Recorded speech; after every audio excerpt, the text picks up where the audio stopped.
Bonjour à tous. Aujourd'hui, on revient sur Stranger Things, alors qu'on attend la suite avec impatience, mais on dirait bien qu'il va falloir attendre jusqu'en 2019.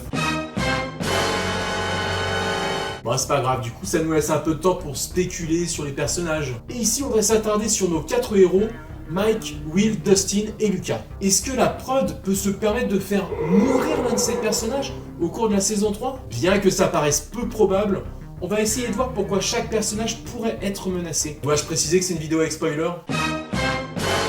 Avant tout, sachez que les frères Duffer avaient prévu des petites scènes à la fin de la saison 2, après la révélation sur la menace toujours présente du méga monstre, mais elles ont été supprimées pour qu'ils puissent développer plus librement la saison 3, en se débarrassant de ce qui aurait pu vite devenir des contraintes scénaristiques.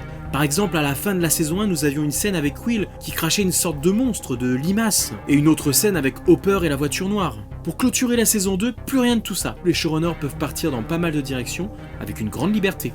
Revenons maintenant sur notre quatuor et essayons de voir au cas par cas ce qui pourrait les menacer.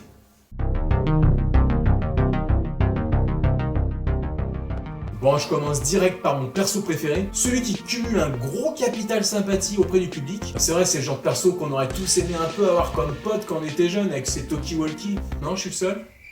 Ah. Dustin a pris des risques dans la saison précédente, autant en gardant un Demodog en captivité qu'en s'aventurant dans les tunnels tentaculaires de l'Upside Down. Il est déjà exposé à 2 grands dangers potentiels. D'abord le cadavre du Demodog qu'il a conservé dans le frigo et qui pourrait revenir à la vie en tuant la première personne qui se mettrait sur son chemin. Et ensuite, comme nous l'avons vu dans une de mes précédentes vidéos, il aurait pu être contaminé en respirant les sortes de spores dans le tunnel qui lui sautent au visage à un moment. Il est d'ores et déjà sur la sellette avec une double menace. Mais les showrunners peuvent-ils vraiment se payer le luxe de supprimer l'un des personnages les plus populaires ? Gaten Matarazzo débute sa carrière à Broadway dans des comédies musicales. Il y incarne notamment Gavroche dans Les Misérables. Rapidement casté pour la série Netflix, le jeune acteur a donné du fil à retordre à l'équipe en charge de la post-production de la saison 1. En effet, Gaten a changé de façon tellement spectaculaire au cours du tournage, et surtout muet, qu'ils n'ont pas pu utiliser sa voix pour ajouter à des doublages à la fin de la production, comme il le faisait habituellement.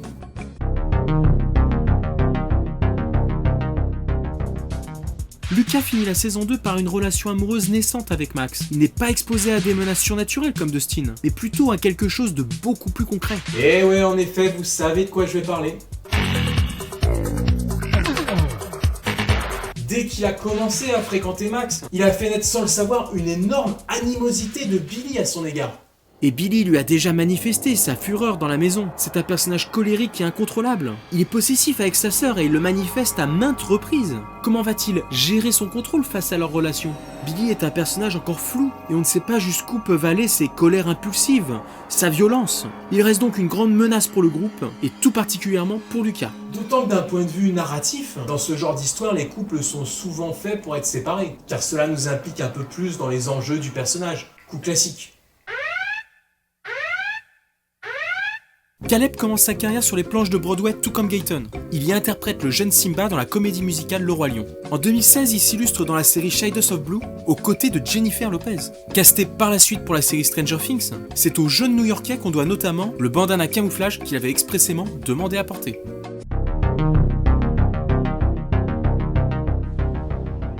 Will a été le souffre-douleur des frères Duffer qui réalisent la série pendant les 2 premières saisons. Il a échappé plusieurs fois à la mort de justesse et mériterait bien qu'on ne se concentre pas trop sur lui cette saison, surtout que cela pourrait avoir un côté redondant à force. Malgré tout, on ne sait pas si Will est définitivement débarrassé du flagelleur mental. De la grosse bestiole, quoi. Des 4 persos, Will est le plus effacé et donc le moins indispensable, ce qui ferait de lui une cible de choix pour les scénaristes qui ont pas mal de personnages à gérer. Peuvent-ils pour autant décider de se débarrasser définitivement de lui ? Ce serait triste, mais faut reconnaître que ça reste une cible de choix, aussi bien pour le monstre que pour les showrunners. Alors Will peut-il passer l'arme à gauche à votre avis ?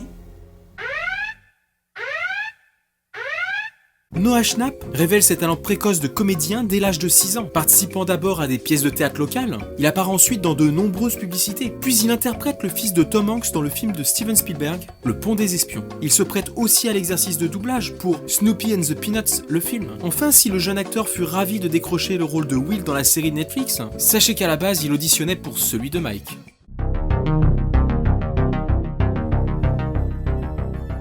Allez, on finit par la star, j'ai envie de dire. Mike est un poids lourd de la série. C'est le héros par excellence. Il finit même avec la fille à la fin, bref, tout lui réussit. Pourtant, dans son cas, la menace pourrait bien venir du succès de l'acteur qui l'incarne, Finn Wolfhard. Désolé pour l'accent.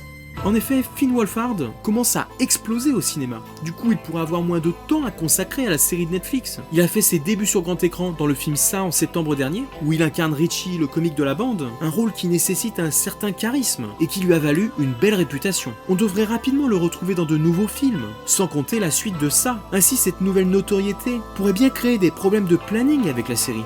On le voit déjà moins à l'écran dans la saison 2, et ça risque de se compliquer encore pour la suite. Stranger Things pourrait bien passer en second plan. Du coup, les showrunners pourraient en tenir compte lors de l'écriture du scénario. Peut-être que ça y est, ils l'ont déjà fait. Pour la pré-audition, le jeune garçon originaire de Vancouver s'est d'abord fait filmer au téléphone par son père alors qu'il était complètement malade. Malgré tout, cela a eu le résultat que nous connaissons et Finn a ainsi pu être découvert sur nos écrans. D'ailleurs, en parallèle, le garçon fait aussi partie du groupe de musique Calpurnia, dont il est le chanteur et guitariste.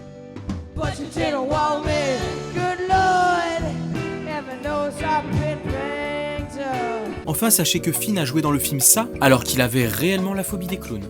La série n'a pas fait mourir de personnage principal depuis le début. La mort d'un personnage majeur pourrait faire monter les enjeux d'un cran, maintenant que le capital sympathie des 4 personnages est au plus haut. L'idée de voir mourir l'un de vos personnages préférés vous fait-elle grincer des dents? Seriez-vous prêt à accepter de vous séparer de l'un d'entre eux? Et vous alors, parmi les 4, quel est votre personnage préféré? Voyez-vous d'autres menaces dirigées vers l'un d'eux? Je vous invite à m'écrire vos théories en tout genre sur Stranger Things. Allez, on se retrouve bientôt pour discuter de tout ça. Ciao!